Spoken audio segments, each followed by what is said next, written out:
जी, तो आज के सेशन में हम रिग्रेशन का आखिरी सेशन है। इसमें हम 4 टॉपिक पढ़ेंगे। पहला टॉपिक है जी, स्टैटिस्टिकल इंटरैक्शंस को इवैल्यूएट करना। इंटरैक्शन के बारे में हमने थोड़ी सी बात की थी, आज इसको डिटेल में देखेंगे।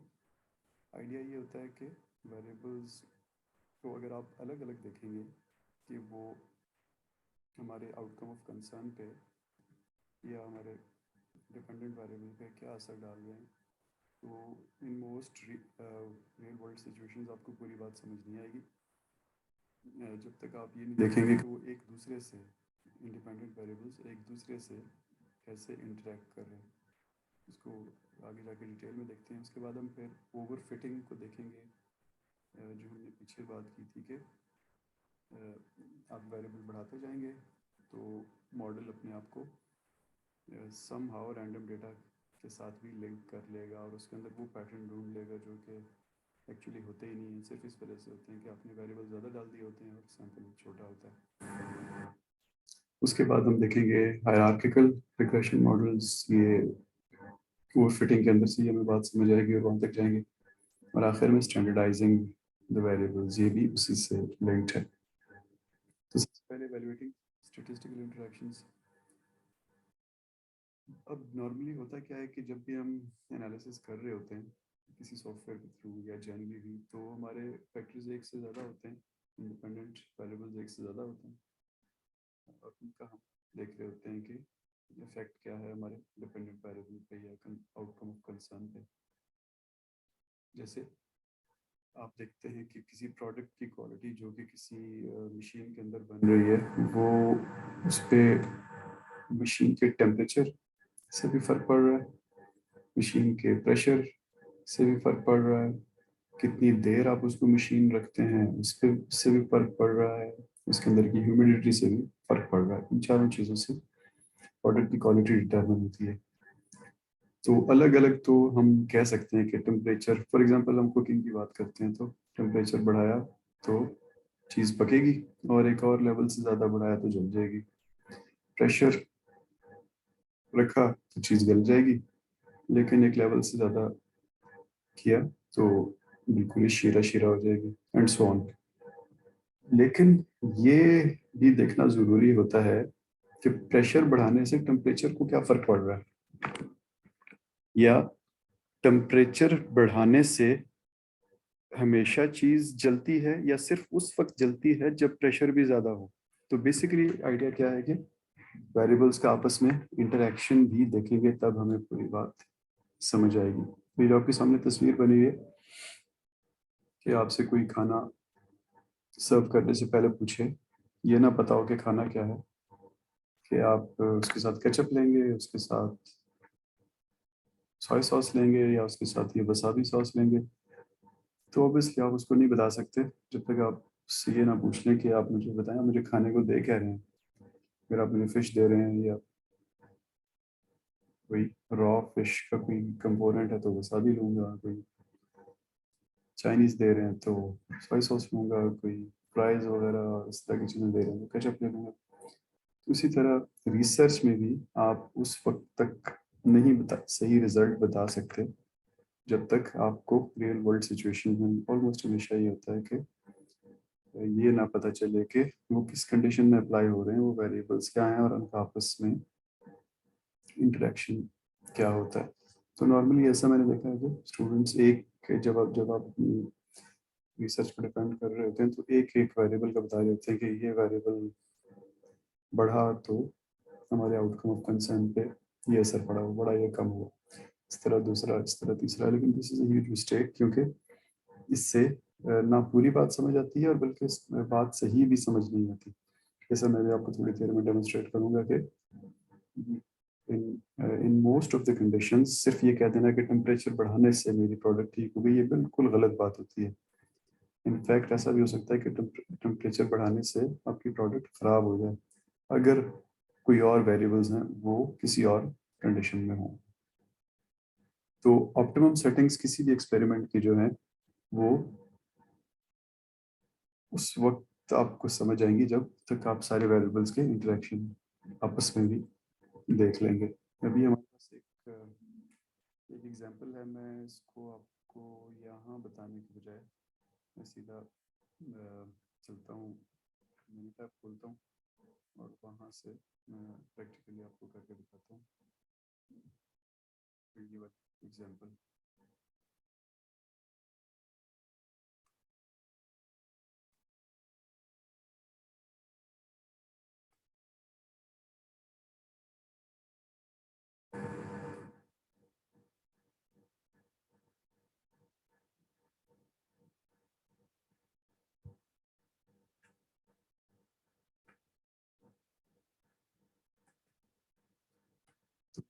तो हमारी मिनी टैब की विंडो, तब तक होपफुली आप इससे फेमिलियर हो चुके होंगे। तो मैं यहाँ पे एक फाइल में जाके वर्कशीट खोलने लगा हूँ सैम्पल डेटा के अंदर से, जिसका नाम है इंटरैक्शंस।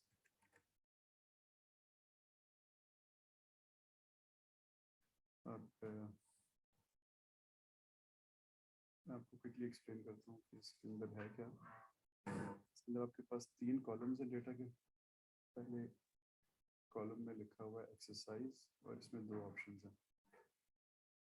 रो नंबर 1 से लेके नंबर 20 तक कार्डियो लिखा हुआ है और 21 से 40 तक वेट्स लिखा हुआ है। तो सिचुएशन क्या है कि कुछ आपके पास लोग हैं जिन पर एक्सपेरिमेंट कर रहे हैं, उनमें से आधों से आप कार्डियो एक्सरसाइज करवा रहे हैं, आधों से वेट्स की एक्सरसाइज करवा रहे हैं, यानी वजन उठाने वाली एक्सरसाइज करा रहे हैं। और फिर देख रहे हैं कि उनका वेट लॉस कितना हुआ 1 महीने के बाद। तो आप देखें कि जो 1 से 20 तक कार्डियो वाले हैं, इनका जिसका सबसे ज़्यादा वेट लॉस हुआ है वो सबसे पहले लिखा हुआ है 22.6 किलो वेट लॉस हुआ है। और इस तरह कम से कम ये 5 किलो वाला वेट लॉस हुआ है। इसी तरह आप वेट्स वालों को देखें, वेट्स की एक्सरसाइज वालों को तो 21 से लेकर 40 तक। तो जो सबसे ज़्यादा वेट लॉस हुआ है वो 12.7 हुआ है, और इसी तरह कम वेट लॉस जो है वो 4.2 हुआ है। लेकिन साथ साथ एक सिचुएशन और भी है कि वो डाइट क्या खा रहे हैं।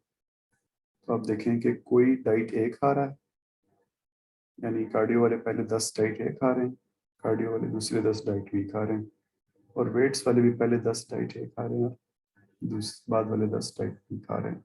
तो हमें देखना क्या है अब यहाँ पे कि कार्डियो और वेट वाली एक्सरसाइजेज में किसका वजन ज़्यादा कम होता है, लेकिन बीच में ये भी देखना है कि क्या डाइट से भी कोई फर्क पड़ता है। इन अदर वर्ड, एक्सरसाइज का और डाइट का आपस में इंटरेक्शन है या नहीं। तो मैं इसका एनालिसिस करने के लिए यहाँ स्टैट में, अनोवा में, जर्नल लीनियर मॉडल में फिट करने की कोशिश करता हूँ। इसमें जर्नल लीनियर मॉडल रिस्पॉन्स हमारा या outcome of concern weight loss है, और हमारे फैक्टर्स जो हैं एक एक्सरसाइज है और एक डाइट है।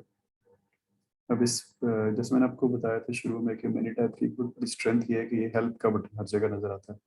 जब भी आप इसको क्लिक करेंगे तो ये आपको इस एक एक बटन के बारे में बता देगा कि ये बटन क्या क्या करता है। ये नीचे सब बटन्स के बारे में, और ऊपर वो आप यहाँ पे बता रहा है कि जिस जगह पे डेटा जो मांगा हुआ है वो क्या मांगा हुआ है, इसमें आपने क्या डालना है, और ऊपर उसकी बाकी डिटेल्स हैं, कैपेबिलिटीज़ हैं इस डायलॉग बॉक्स की। तो यहाँ पे मैं आपको बड़ी बड़ी बात बताता हूँ। मॉडल को मैं क्लिक कर रहा हूँ तो यहाँ पे देखिएगा, यहाँ पे एक्सरसाइज और डाइट दोनों फैक्टर लिखे हुए हैं, और यहाँ पे लिखा हुआ है इंटरेक्शन थ्रू ऑर्डर, यानी आप कितने का आपस में इंटरेक्शन देखना चाहते हैं। फर्ज करें यहाँ एक और फैक्टर होता, एक्सरसाइज और डाइट के बजाय इन्वायरमेंटल टेम्परेचर का भी फैक्टर होता है कि एक्सरसाइज करते हैं उनको गर्मी में रखा हुआ या एयर कंडीशन सिचुएशन में रखा हुआ। तो यहाँ पे इंटरेक्शन थ्रू ऑर्डर में 2 के बजाय 3 आ जाते हैं, क्योंकि 3 का आपस में पोटेंशियल इंटरेक्शन हो सकता है। अब यहाँ पे मैं ऐड कर रहा हूँ इंटरेक्शन। मैं उसको बेसिकली ये कह रहा हूँ कि ये मैंने एक टर्म को दबाया और ये ऐड दबा दिया, तो इसने आप यहाँ पे देखें कि नीचे एक्सरसाइज और के साथ एक और टर्म ऐड कर दी है मॉडल में, एक्सरसाइज मल्टीप्लाइड बाय डाइट, यानी इन दोनों का भी इंटरेक्शन भी देखेगा। पढ़ना चाह रहे थे हम इस तरह, बाकी से मैं क्विकली गुजरता हूँ। ऑप्शंस में ये वो चीज़ है जो आप पहले कई बार देख चुके हैं। यहाँ पे डेटा की ट्रांसफॉर्मेशन है, यहाँ पे हम बता रहे हैं कि डेटा टू साइडेड है या वन साइडेड है, इसने खुद ही देख के बता दिया कि डेटा दोनों साइड्स पे जा रहा है, एंड सो ऑन। फिर कोडिंग का मतलब होता है बेसिकली स्टैंडर्डाइजेशन, जिसको हम थोड़ी देर में पढ़ेंगे। यहाँ पे इसने चूँकि दो साइड्स पे डेटा है तो इसने एसेस कर लिया है कि पोटेंशियली वेट लॉस नहीं भी हो सकता, तो इसने इसको डबल साइडेड डेटा को भी रख लिया है और 1-0 वाली कोडिंग नहीं है। इसके बाद हम स्टेप वाइज जो हमने पिछली बार की थी, यहाँ पे इसके अंदर हमें स्टेप वाइज करने की ज़रूरत इसलिए नहीं है क्योंकि हम इस वक्त फैक्टर एनालिसिस नहीं कर रहे, और एनीवे फैक्टर्स कोई हैं भी नहीं बहुत ज़्यादा कि एक एक करके किया जाए। टोटल 2 वेरिएबल्स हैं। ग्राफ्स पे यहाँ पे पूछ रहा है कि रेजिजुअल की क्या आप एनालिसिस करना चाहेंगे, तो मैं फिलहाल आप इसमें कोई भी कर सकते हैं, मैं 4-in-1 कर देता हूँ, लेकिन इस पर्टिकुलर केस में रेजिजुअल्स आप थोड़ी देर में देखिए कितने इंपॉर्टेंट नहीं है। फिर रिजल्ट्स कौन कौन से चाहिए आपको, आप सिंपल टेबल्स चाह रहे हैं या एक्सपेंडेड टेबल्स चाह रहे हैं, एंड सो ऑन। एनोवा हमें चाहिए इसलिए हमने रखा हुआ है, फैक्टर्स के बारे में हमें इंफॉर्मेशन चाहिए, मेथड हमारा स्पेसिफिक है, कोफिशिएंट्स हम जानना चाहते हैं, रिग्रेशन की इक्वेशन भी देखना चाहते हैं, और इसी तरह फिट्स, अगर कोई अनयूजुअल ऑब्जर्वेशन है तो उसके बारे में भी हमें बता दें। स्टोरेज, आप मजीद कोई डेटा ये प्रोजेक्ट्स की तरह स्टोर करता है आपके सारे के सारे काम को मिनीटैब, तो आप चाहते हैं कि आपके प्रोजेक्ट में मुख्तलिफ चीज़ें स्टोर हो, तो आप यहाँ पे फैसला कर सकते हैं, उसको बता सकते हैं कि आपकी हर एक्शन पे वो क्या क्या स्टोर करे। और रैंडम नेस्ट, इसमें आप बेसिकली बताते हैं कि फैक्टर्स की टाइप्स क्या हैं। हमारे पास दोनों जो हैं एक्सरसाइज और डाइट दोनों फिक्स्ड हैं, और हमारे पास नेस्टिंग नहीं है इस वक्त, यानी एक एक चीज़ के अंदर दूसरी चीज़ नहीं है, बल्कि दोनों इंडिपेंडेंट हैं। तो इसको भी हम नहीं करेंगे, और मैं इसको ओके कर रहा हूँ कि हमें अपना एनालिसिस करके दे। ये रेजिजुअल प्लॉट्स हैं। रेजिजुअल प्लॉट्स का मतलब होता है कि वो चीज़ें जो रिग्रेशन एक्सप्लेन नहीं कर पाई, जो इसके अंदर कह लें कि एरर टर्म्स हैं, कहीं वो कोई पैटर्न तो नहीं शो कर रही, तो आप देखें कि ये भी ऑलमोस्ट नॉर्मल की लाइन को फॉलो कर रहा है। यहाँ पे भी देखें तो नॉर्मल की तरह की बेल कर्व की करीब करीब की शक्ल है, यहाँ पे डिस्टिंक्ट हैं चीज़ें, और इधर भी कभी ऊपर जा रहा है कभी नीचे जा रहा है, थोड़ा सा ये शुरू में हमें पैटर्न नज़र आ रहा है।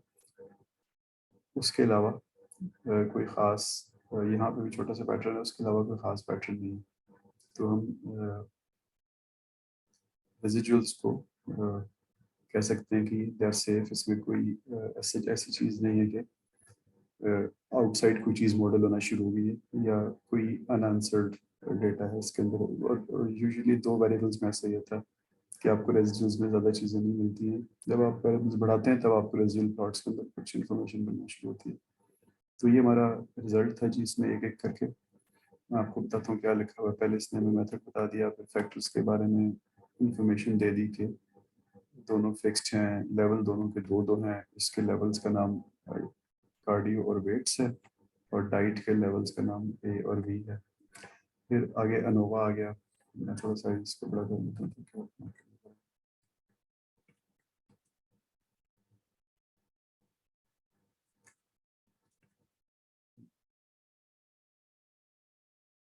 चलते हैं, तो ये आपका अनोवा का डेटा है, ये वाला। इसके अंदर अगर आप देखें तो एक्सरसाइज, डाइट और एक्सरसाइज और डाइट की इंटरेक्शन तीनों की पी वैल्यू 0, इसका मतलब है तीनों फैक्टर्स काफ़ी सिग्निफिकेंट हैं। इसके अलावा आप देखें तो इसके बाद मॉडल समरी लिखी हुई है। मॉडल समरी में हमें सम ऑफ एरर्स और आर स्क्वायर की तीनों वैल्यू दी हुई हैं, जैसे कि हमने पढ़ा था कि आर स्क्वायर की वैल्यू सबसे ज़्यादा होती है एडजस्टेड की, उससे कम होती है प्रेडिक्टेड की, उससे कम होती है जनरली। एडजस्टेड की कभी कभी जो हो सकता है कि ना चेंज हो। तो चूंकि सिर्फ दो टर्म्स हैं, इसलिए अगेन हमें आर स्क्वायर की वैल्यूज में भी बहुत फर्क नजर नहीं आ रहा। टर्म बढ़ाएंगे तो आर स्क्वायर की वैल्यू में नजर फर्क नजर आना शुरू हो जाएगा। इसके बाद कोफिशिएंट्स को अगर आप देखें तो अगेन इसमें जो इम्पोर्टेंट इंफॉर्मेशन है वो ये लिखी हुई है वी आई एफ, आखिरी कॉलम वी आई एफ तीनों का 1 है। इसका मतलब है कि वेरियस इन्फ्लेशन नहीं हो रही एक दूसरे फैक्टर्स की वजह से। वजह क्यों नहीं हो रही? क्योंकि हमने उनका इंटरेक्शन भी देख लिया है। अगर इंटरेक्शन हम ना देखते तो फिर ये वी आई एफ की वैल्यू ज़्यादा होती और ये हमें बता रहा होता है कि आपका मॉडल ठीक नहीं है, एक दूसरे के डेटा को छुपा रही है, कार्डियो या वेट एक्सरसाइज और डाइट ए या डाइट बी। और ये फिर इसके बाद इसमें रिग्रेशन इक्वेशन लिखी हुई है यहाँ पे। अब मैं ज़्यादा बात नहीं करूँगा, just I want you to notice कि बहुत लंबी इक्वेशन है। सबसे पहले इंटरसेप्ट, फिर एक्सरसाइज कार्डियो, फिर एक्सरसाइज वेट्स, फिर डाइट ए, फिर डाइट बी, फिर एक्सरसाइज कार्डियो ए, फिर exercise into diet cardio, into diet cardio B, फिर into diet weight A, into diet weight B. तो तमाम फैक्टर्स के अंदर लेवल्स के इंटरेक्शंस को भी इसने अपनी इक्वेशन में इंक्लूड किया हुआ है। और इसी चीज को हम कहते हैं हायरार्किकल मॉडल्स, जो हम थोड़ी देर में पढ़ेंगे। हायरार्किकल मॉडल्स का मतलब है कि अगर दो फैक्टर्स हैं तो उनकी तमाम पोटेंशियल मल्टीप्लिकेशंस भी मॉडल के अंदर हों ताकि मॉडल थॉरली एनालिसिस कर सके। और यहाँ पे आखिर में इसने एक अनयूजुअल ऑब्जर्वेशंस भी में भी एक बता दिया कि जो ऑब्जर्वेशन नंबर 26 है वो अनयूजुअल है, वो मॉडल को फिट नहीं हो रही है। तो इसी चीज़ को वापस चलते हैं पावर पॉइंट की तरफ और समराइज करते हैं।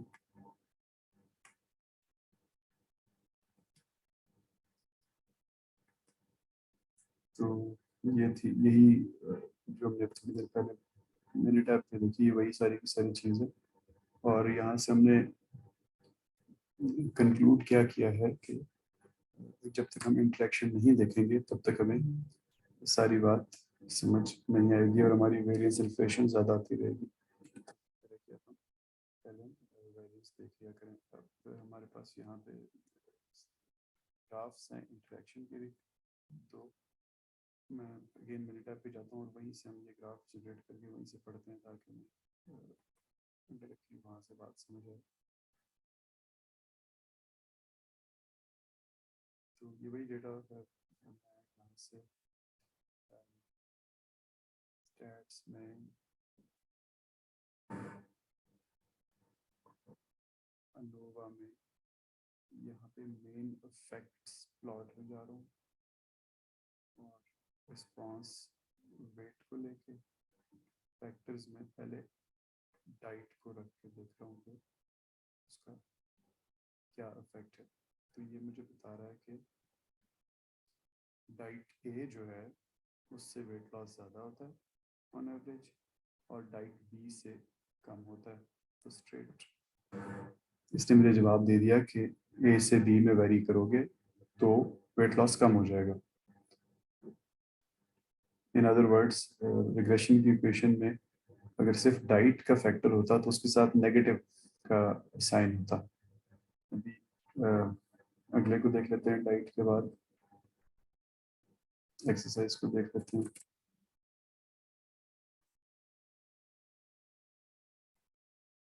यहाँ पे हमें बता रहा है कि कार्डियो में वेट लॉस ज़्यादा होता है और वेट्स वाली एक्सरसाइज में कम होता है। तो ये हमें सिंपल बातें तो समझ आ गई इन दोनों से। अब हम इनका इंटरेक्शन देखते हैं, डाइट का और एक्सरसाइज का। तो मैं अगेन स्टैट से अनोवा में इंटरेक्शन प्लॉट में जा रहा हूँ। अगेन हमारा रिस्पॉन्स बेस्ड वेट लॉस है और हमारे फैक्टर्स हैं एक्सरसाइज और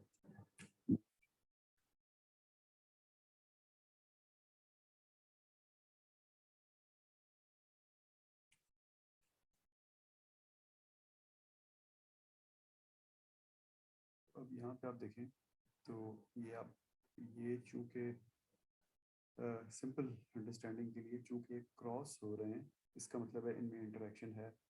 अब समझने की कोशिश करते हैं कि ये है क्या। ये जो ब्लू वाली लाइन है जिसके साइडों पे सर्कुलर डॉट्स लगे हुए हैं, ये कार्डियो की लाइन है। तो ये हमें बता रहा है कि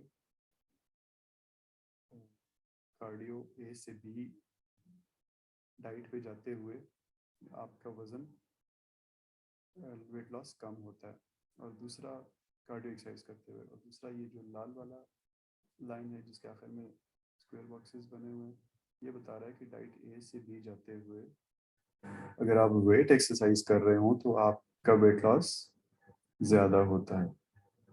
तो जो हमने पीछे हमें समझ आई थी कि कार्डियो से ज़्यादा वेट लॉस होता है वेट के बनिस्बत, तो वो बात यहाँ पे क्लियरली डिनाई हो गई है। वो कह रहा है कि नहीं, ऐसा नहीं होता, it depends on your diet.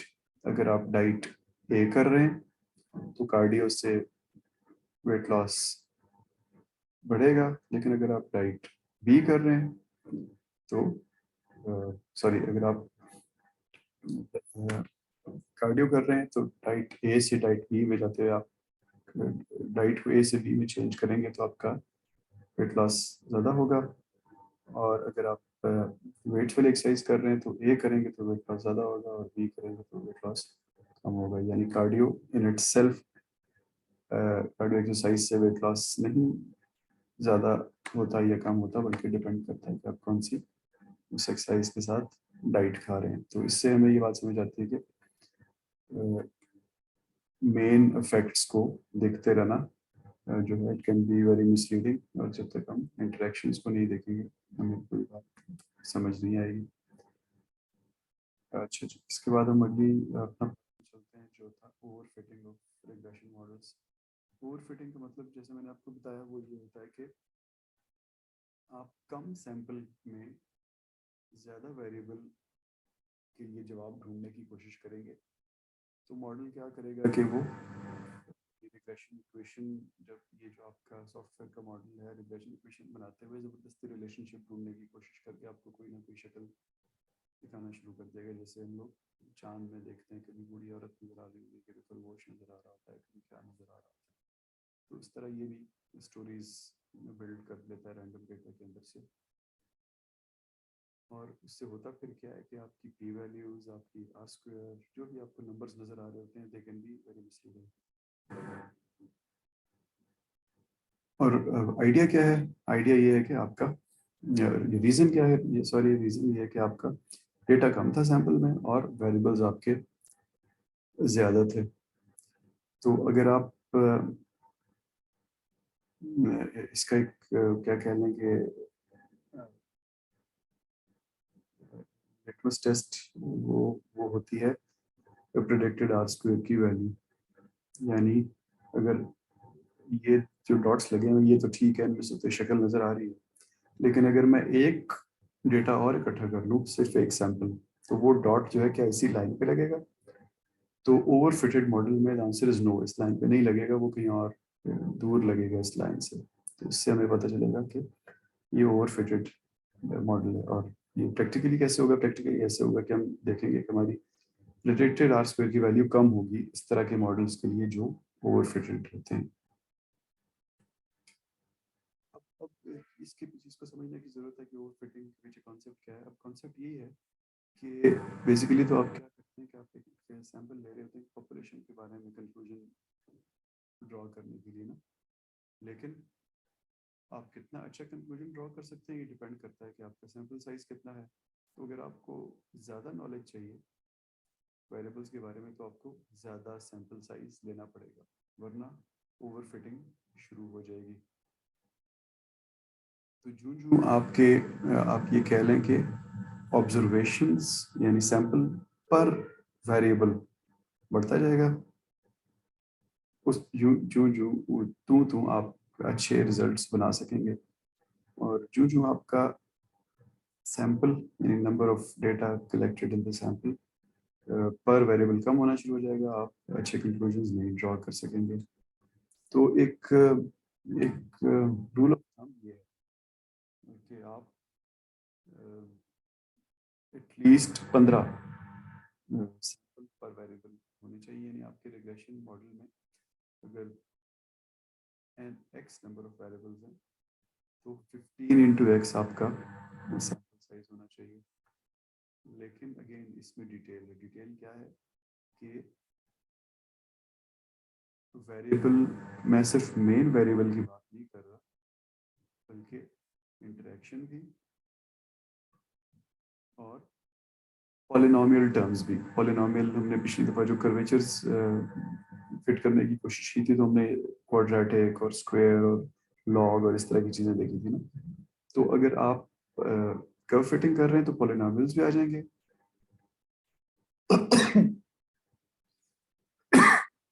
Main predictors तो आपके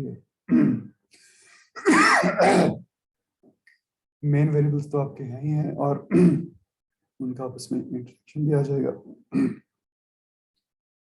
और जितने ज़्यादा आपके वेरिएबल्स होंगे उतने ज़्यादा इंटरेक्शन के टर्म्स होंगे। तो जैसे भी पीछे हमने रिग्रेशन इक्वेशन देखी थी, स्लाइड पे जाता हूँ। ये रिग्रेशन इक्वेशन अगर आप इसको देखें तो इस हमारे वेरिएबल्स तो दो हैं, टर्म्स बहुत ज़्यादा हैं। टर्म्स कोई ऐसा, तो जब आप कहते हैं कि आपको पर टर्म आप ज़्यादा सैंपल चाहिए, तो आप इन सारी टर्म्स की बात कर रहे होते हैं। तो अगेन अगर इस चीज़ को मैं सिंप्लीफाई करूं तो वो मैं बेसिकली ये कह रहा हूँ कि अगर आपके मॉडल में कोलिनियरिटी है, कोलिनियरिटी का मतलब कि एक फैक्टर दूसरे से इफेक्ट हो रहा है, तो फिर आपको ज़्यादा सैंपल साइज चाहिए होगा। अगर बिल्कुल कोलिनियरिटी नहीं है तो बस जितने वेरिएबल हैं उससे 15 टाइम्स सैंपल काफ़ी होता है। लेकिन अगेन ये चीज़ जो है, ये सिमुलेशन स्टडीज से, सिमुलेशन का मतलब होता है कि रैंडम डेटा जनरेट करके तो आप उस पर स्टडीज करते हैं। तो ये सिमुलेशन स्टडीज से ये बात आई हुई है। रियल वर्ल्ड डेटा जो है वो सिमुलेशन स्टडीज को परफेक्टली फॉलो नहीं करता है। तो आप एक इसके अंदर फैक्टर ऑफ एरर भी लगा सकते हैं।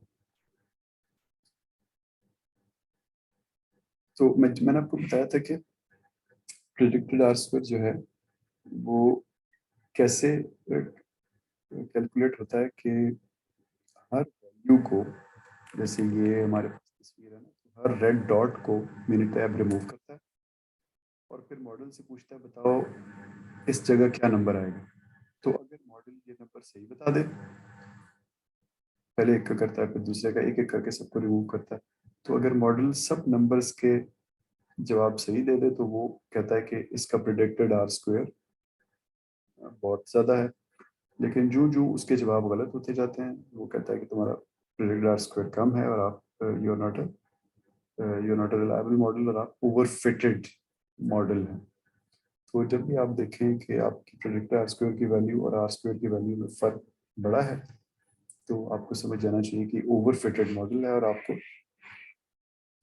बेसिकली सैंपल साइज ज़्यादा चाहिए।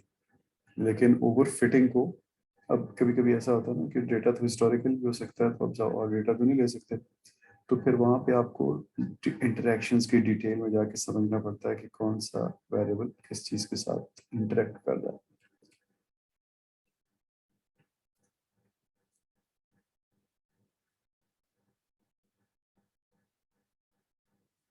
तो जो पुराना डेटा है या रेट्रोस्पेक्टिव डेटा है उसमें तो आप कुछ नहीं कर सकते, लेकिन इससे आप सीख ये सकते हैं कि डेटा कलेक्शन से पहले या इवन आप समझ लेंगे आपके रिसर्च के डिज़ाइन के पार्ट के तौर पे आपको बहुत सारे काम करने पड़ते हैं। और वो काम क्या है कि आप सबसे पहले अपने वेरिएबल्स आइडेंटिफाई करें, उनको रिड्यूस करें फैक्टर एनालिसिस से, फिर आप ये भी पहले से ही फैसला करें रफली कि आपने कौन से मॉडल्स यूज़ करने हैं एनालिसिस के लिए। रिग्रेशन में हमने देखा ना कि बहुत ज़्यादा ऑप्शंस हैं, तो आपने फैसला करना है कि आप किस तरह उसको यूज़ करेंगे और उसकी बेसिस पे फिर अपने लिए एक अच्छा सा सैम्पल साइज फैसला करें कि मुझे इतना सैम्पल साइज चाहिए होगा क्योंकि मेरे पास इतने वेरिएबल हैं, इनका इतना इंटरेक्शन पॉसिबल है, मुझे इतने पॉलिनॉमियल टर्म्स शायद चाहिए हों।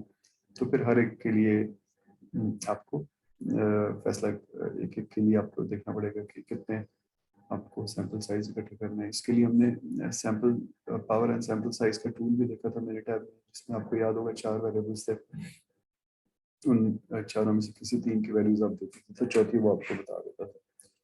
तो ये काम रिसर्च से पहले करना होता है ताकि आप सही सैंपल कलेक्ट करें और रिमेंबर उसमें इंटरेक्शंस और पॉलिनॉमियल्स इंक्लूड करने होते हैं।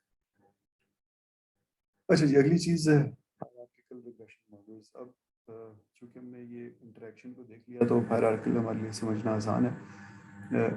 हायरार्किकल मॉडल वो होता है जो लोअर ऑर्डर टर्म्स को इंक्लूड करता है for every higher order term. In other words कि अगर आप ए बी सी 3 वेरिएबल्स हैं आपके, इंटरेक्शन आप देखना चाहते हैं ए बी सी इन तीनों वेरिएबल्स का, तो उस मॉडल में फिर इनकी सारी कम्बिनेशंस मौजूद होनी चाहिए।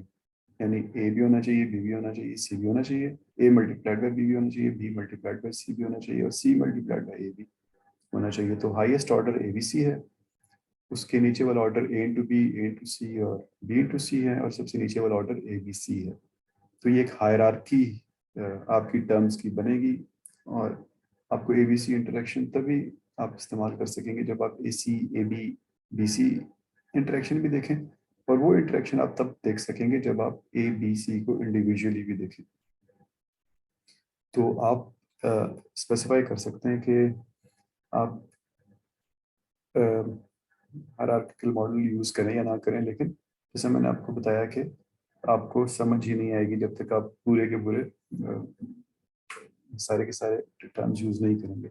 जब आप ये सारे टर्म्स डालेंगे फिर वो आप में से आपको एक एक की पी वैल्यू बता देगा, तो जिसकी पी वैल्यू ज़्यादा हो उसको बेशक निकाल दें, लेकिन शुरू से टर्म्स को आप नहीं निकालेंगे। हमने भी थोड़ी देर पहले मैंने टैब करते हुए नहीं, जब हम सिलेक्ट कर रहे थे तो हमने एक इंटरेक्शन पे आए थे ना। मैं दोबारा वहाँ चले जाता हूँ।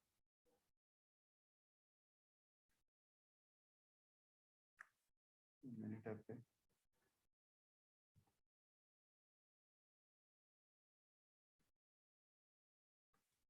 यहाँ पे जब हमने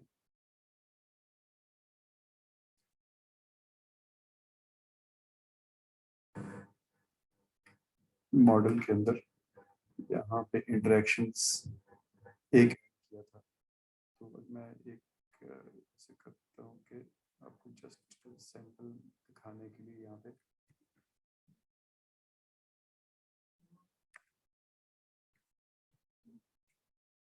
कुछ टर्म्स ऐड करता हूँ ताकि हम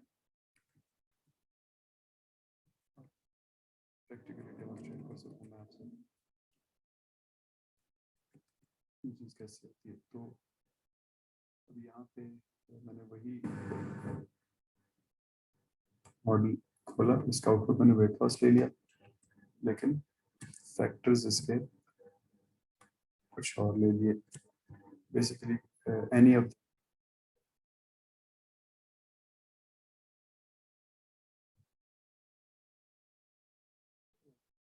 मकसद है नंबर ज़्यादा होना वेरिएबल्स का, तो ये मैंने 5 रखी है यहाँ पे। और अब मॉडल के अंदर जब मैं आऊँगा तो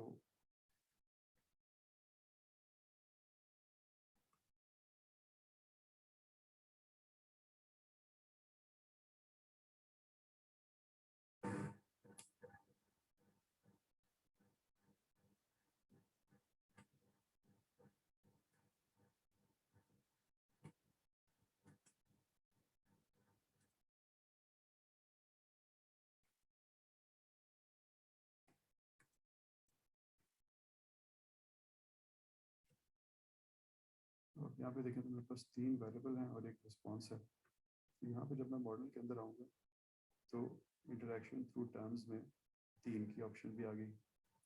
अब जब मैं इसको किसी को क्लिक करता हूँ तो ये मुझे मॉडल ऐड करने की ऑप्शन भी दे देता है। इसी तरह मैं इधर आऊँ तो एक और ऐड करने की ऑप्शन दे देगा। इसी तरह मैं इधर आऊँ तो अब आप मेरे पास ये देखें कि मेरे पास एक हायरार्की क्रिएट हो गई है।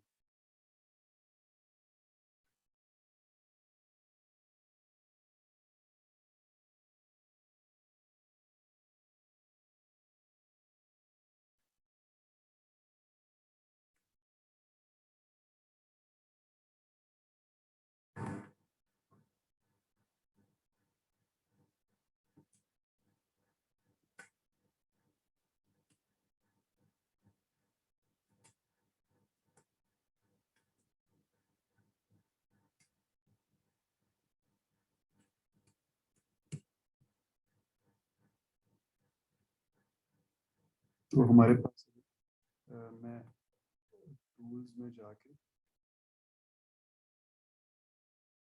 और ऑप्शंस में जाके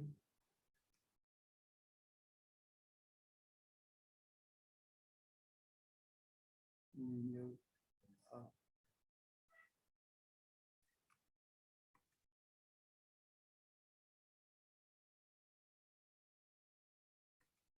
लीनियर मॉडल्स में मॉडल हायरार्की को देखूं तो यहाँ ये सेटिंग है कि ये मुझे कह रहा है कि मैं खुद ही हायरार्कीज ऐड कर दिया करूं या आपसे पूछूं कि हायरार्की चाहिए या नहीं चाहिए। तो मैंने फिलहाल चूंकि उस पर रखा हुआ है कि मुझसे पूछा करो, इसलिए उसने थर्ड वहाँ पे नहीं डाला। तो अगर मैं इसको चेंज कर दूंगा तो ये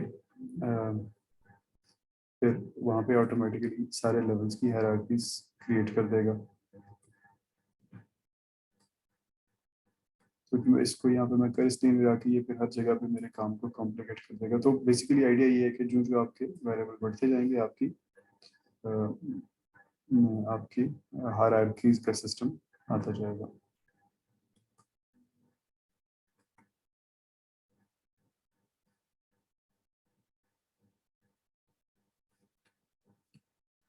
अब आपको कब यूज करना चाहिए हायरार्किकल रिग्रेशन मॉडल?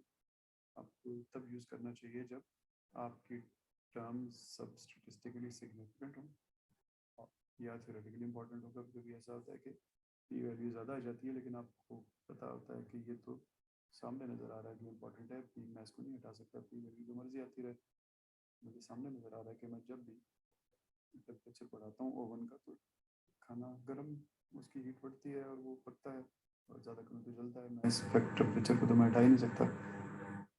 तो आप वहाँ पे आप यूज़ करते हैं या आपने जब अपनी स्टैंडर्डाइज की होती है टर्म्स को। स्टैंडर्डाइजेशन क्या चीज़ है? अब अगेन स्टैंडर्डाइजेशन भी आप जाके टूल्स के अंदर ऑप्शंस में जाके स्टैंडर्डाइजेशन की सेटिंग भी कर सकते हैं। मॉडल ऑफ हायरार्की के बिल्कुल नीचे है कोडिंग ऑफ प्रेडिक्टर्स। तो यही कोडिंग आप यहाँ पे नहीं करते तो जैसे मैंने आपको बताया था कि हर जब डायलॉग बॉक्स आता है उसके अंदर भी ऑप्शन होती है, वहाँ से कर सकते हैं। तो कोडिंग चीज़ क्या है बेसिकली, स्टैंडर्डाइजेशन चीज़ क्या है कि आप बजाय इसके कि रियल वैल्यूज़ लिखें चीज़ों की, जैसे फॉर एग्जांपल मेरी एज 47 है, आप में से किसी की एज फर्ज करें 35 है और किसी की एज 30 है, तो हम अपनी रियल एजेस भी लिख सकते हैं जैसे 47, 35, 30। लेकिन अगर आप उनको स्टैंडर्डाइज कर देंगे तो आप मेरी एज को 1 कर देंगे और अपनी एज को उसका उससे फैक्टराइज कर देंगे। यानी अगर आपकी एज 30 है तो आप पॉइंट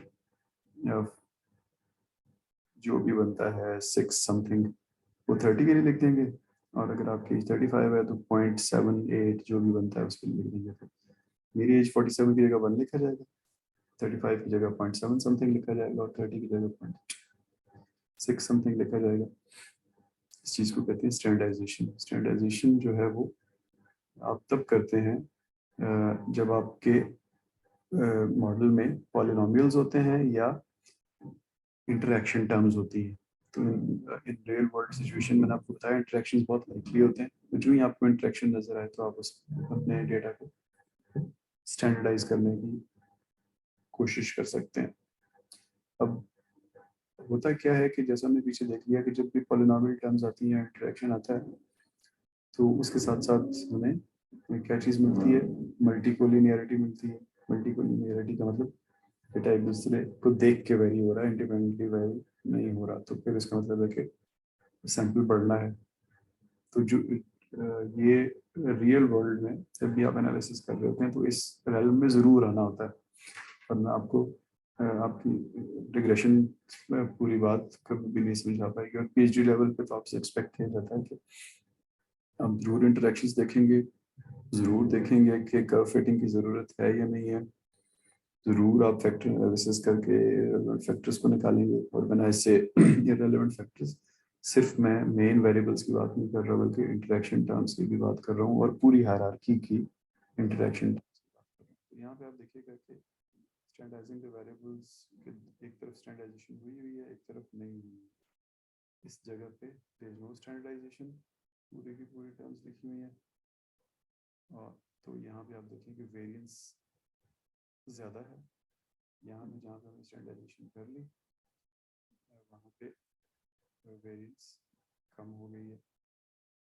अच्छा, तो ये यहाँ पे आप देखें तो जो पहली चीज़ है इनपुट कंडीशन 1.539 या जो आपकी टर्म हो, उसके साथ हमने सबको स्टैंडर्डाइज किया हुआ। अब स्टैंडर्डाइजेशन जो है वो, जैसे मैंने आपको थोड़ी देर पहले बताया कि एक तरीका ये है कि आप हाईएस्ट वैल्यू को 1 ले लें, तो इस तरह भी हो सकती है। या ये भी हो सकता है कि आप स्टैंडर्डाइजेशन का टारगेट 100 रख लें और उसी से सबको ले लें। तो 100 रखेंगे तो मेरी एज लिखी जाएगी 0.47, आप किसी की लिखी जाएगी 0.35, किसी की 0.30। तो आप किसी भी चीज़ को टारगेट करके भी स्टैंडर्डाइजेशन कर सकते हैं, हाईएस्ट वैल्यू को भी जो हाईएस्ट वैल्यू है उसको स्टैंडर्ड टर्म बना के उसी चीज़ों को स्टैंडर्डाइज कर सकते हैं। लेकिन आइडिया इसके स्टैंडर्डाइज करना है, और कब करना है, जब इंटरेक्शन हो। और थैंक यू जी। अगला सेशन थोड़ी देर शुरू करते हैं।